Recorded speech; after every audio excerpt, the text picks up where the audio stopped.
Ang regalong hindi gid madula sa tagsa nga may ara sang okasyon sa mga Pinoy.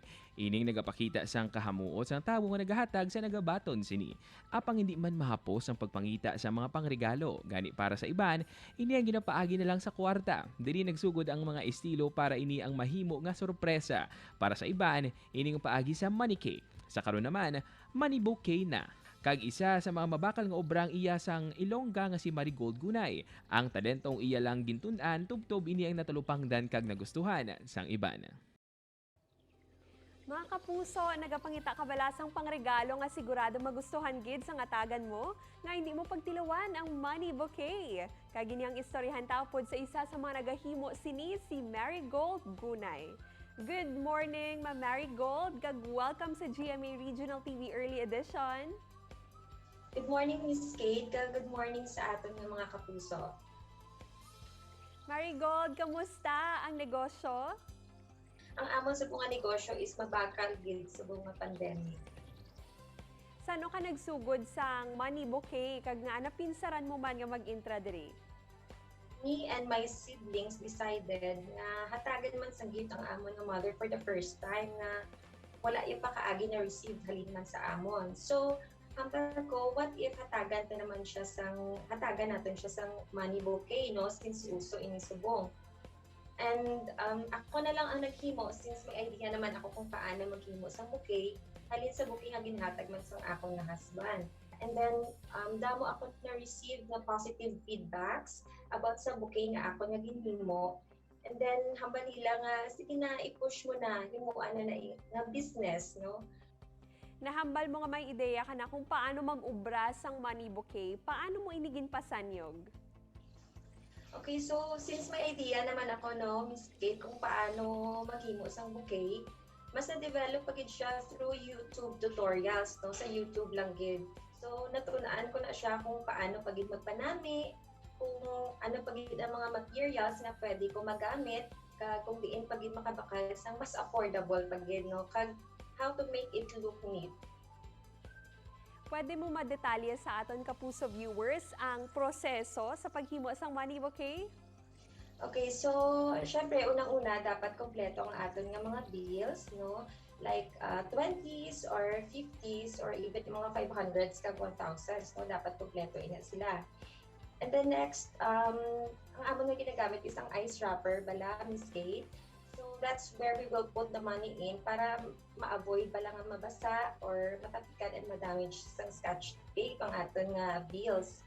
And then next is ang barbecue stick, no? So that natin gina-place ang money para makatindog siya. Tapos ang styrofoam, no? That natin ginatusok ang barbecue stick, no? Mga more or less 1 foot ang kalabaon sang aton nga styro. Tapos i-arrange lang natin siya nga tsura siya nga mag-bouquet, no? Nga mag-bouquet ang itsura niya. And then we're also adding artificial flowers man para magnami pagit ang iyang appearance. And then that's the time na magamit na sa bouquet cover, no? So ang amon nga bouquet cover depende na sa customer namin kung ano ang gusto nila nga color. Pwede man siya plain or pwede man siya nga mixed color, depende sa customer. Tapos we're using waterproof na cover kasi hindi ito mabalaan mag-deliver kita, no, gaulan. So much better na waterproof ang cover nga ganito naton. And then last is ang ribbon. Amo na siya. Pilang presyo sang isa ka money bouquet kag paano mo ini gina-determinar? Ang amon nga extra small, no, 10 to 15 pieces. Amo na siya nga amon nga pinakagamay. So any amount sang bills, no, either 20s man or 500s or 1,000. Basta 10 to 15 pieces lang siya. So ang amon sukot sina is 360 pesos for the extra small namon. Tapos kag the more nga damo ang pieces ng bill, syempre mas lugay matapos and then mas damo ang materials na ginagamit. So amo na naga-price increase man siya. Marigold, sa paghimo sang money bouquet, mga ano kadugay kag matapos ang isa ka order? Depende ina, Miss Kate, sa kadamuon sang bills nga ibutang. For example, ang amon nga extra small na 10 to 15 pieces, pwede na siya matapos within 1 hour lang. Pero sa pinakadamo nga nahimo ko nga bouquet, do labotan gid ako 6 hours bago siya matapos. Magluwas sa money bouquet, ano pa gid ang mga pang-surpresa nga pwede man ma-order sa imo?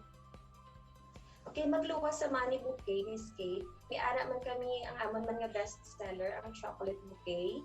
And then may ara man mix of chocolate bouquet and money bouquet, no? Mix ang choco and money sa isa ka bouquet. May ara man kami fruits and vegetable bouquet. And then mga chichirya, no? Pwede man siya himuon nga bouquet. Last time nakahimo kami t-shirt bouquet, kag even underwear bouquet, no? Nakahimo man kami. Depende sa kung ano ang gusto sa customer, kag masarangan naman na mahimo. So go lang gid kami. Sa mga gusto magpaubra sang bouquet sa inyo, paano ka makontak?